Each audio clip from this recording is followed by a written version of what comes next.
what are our objectives as marketers?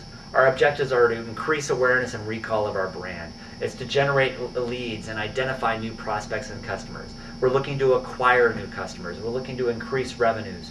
We're looking to enhance our customer support and enhance the relationships we have with existing customers. And we're looking to stimulate word-of-mouth marketing. Again, these are all of the objectives we have as marketers, and that's very in line with marketing in general, and mobile can assist and help with all of those activities.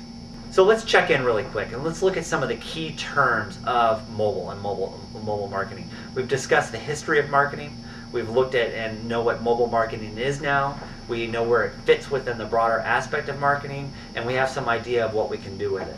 Some critical terms, so now when we get into the nuts and bolts of mobile marketing that we need to consider is this concept of on-portal and off-portal.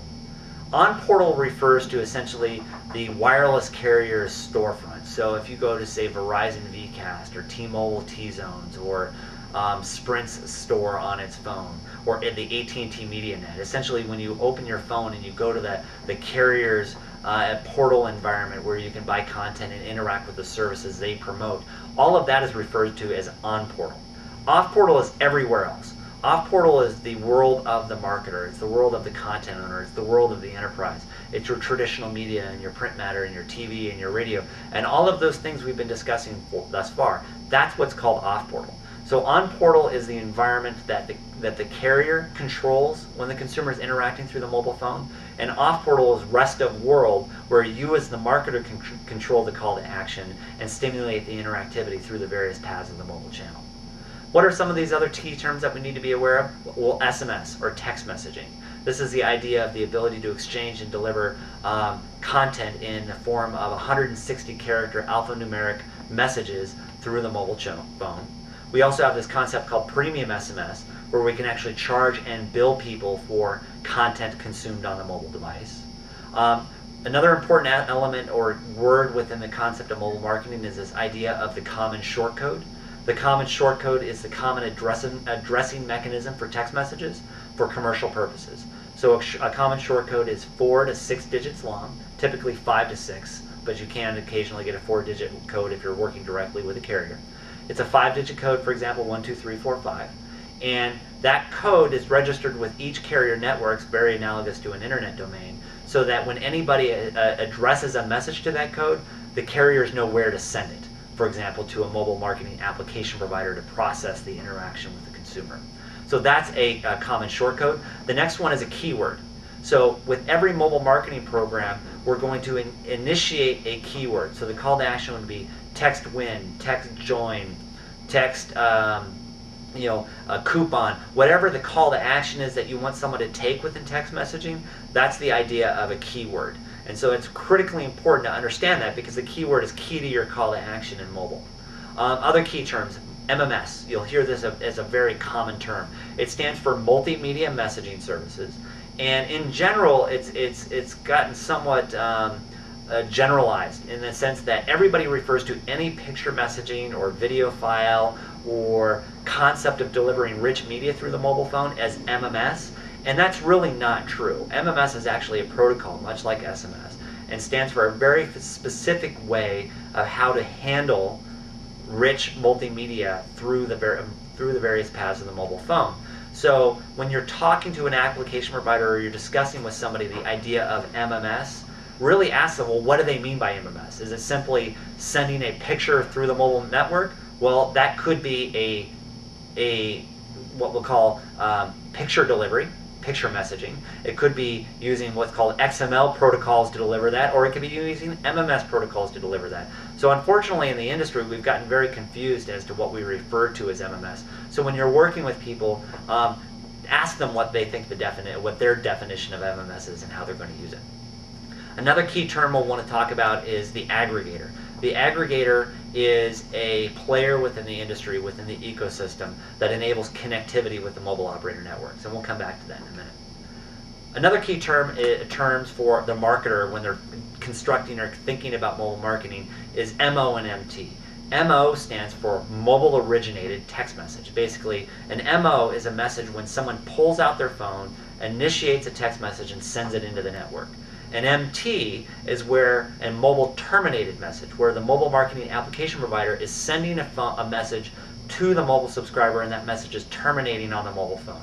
MOs and MT concepts are really important because they help you develop the user flow, the interactive steps that you'll have with your consumers through the mobile channel. Moreover, they're important for billing ideas. So we'll be referring to that again later. And then, so these are some of the key terms that you want to be thinking about when you're considering mobile marketing. Using these key terms now, let's take a look at the mobile marketing ecosystem. Now, we have other presentations that delve into this mobile marketing ecosystem into more depth. So I don't necessarily want to take it here, but go into too much detail here. But let's highlight some of the key spheres of the mobile marketing ecosystem. Remember, back in 1983, none of this existed. There wasn't, we just started and launched the first mobile phones.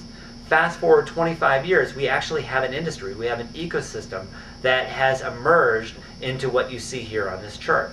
And there's essentially now what we'll refer to as 5 key, what I'll refer to as tectonic plates. Essentially, you have the upper sphere, the products and services sphere. This consists of brands, content owners, and marketing agencies and enterprises. Those companies that have offerings and value, and they want to deliver those offerings and that value, and enable the communication and exchange of those offerings and that value through the mobile channel and mobile enhanced traditional media. So that's the products and services sphere. The next sphere we'll refer to is the media and retail sphere, the traditional and new media and retail sphere. This is the indirect mobile marketing arena. This is where you'll put your call to action in internet and email and traditional media on your voice calls. You'll mobile enhance those channels to establish and engage the consumer. The bottom sphere then is the mobile subscriber sphere. These are the people with a mobile phone in their hand. And then finally you have the 2 red arrows in this chart, as you'll see here too. This is what we call the mobile channel. And you'll note that how the mobile channel is actually, in recent years, separated into 2 unique segments. Forward 10 years from 1999 to 2009, we now have 2 very distinct, well-established spheres within the mobile channel. We have the connection sphere, which consists of the mobile operators. In the United States, that would be T-Mobile or Verizon or Sprint or AT&T Wireless. And then you have what we'll call the connection aggregator. And the connection aggregator are a series of players. There's the top 3 in the U.S., M-Blocks, Open Market, and say VeriSign, and Sybase, so it's another big one. And then you have a handful of second-tier players. What they do is they provide connectivity to the mobile operators. There aren't just the big 4 in the United States. There are actually about 50 mobile operators in the United States. Worldwide, there's about 600 to 700. And so what the connection aggregator does is it provides an abstraction layer. So as an application provider, I can interact with 1 or 2 connection aggregators to get a footprint with all of the carriers. And so they play a very critical role in the industry. So then this brings us to the next sphere within the mobile ecosystem, or the mobile channel, and that's the application sphere. And in the application sphere, this is where we see all of the application logic and the interactivity that we see in the industry. We see content services, SMS services, alert services, couponing services.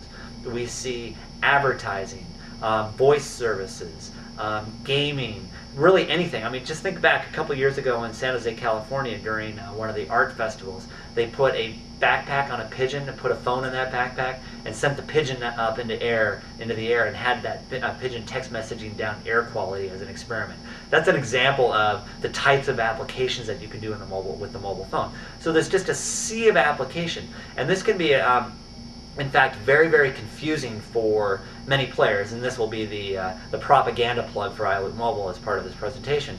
What we've done within iLoopMobile is we've aggregated a lot of this, the most common mass market application logic, SMS, mobile internet, content delivery, put that all into a self-administrable platform. So when you work with us, you can engage us and interact with 1 player to help interact with the mobile marketing ecosystem as opposed to many. So this kind of gives you a key understanding of how the mobile marketing ecosystem works. And if you see at the bottom of this slide here, you can see a reference to some of the other detailed presentations that we have where we talk in more detail about the mobile marketing ecosystem. There are some other enabling players that help tie all of these pieces together, namely the Mobile Marketing Association. Go to MMAglobal.com. The handset manufacturers, Nokia, Motorola, etc., they all play very key roles in enabling the mobile ecosystem to work. The U.S. Short Codes Administration at usshortcodes.com.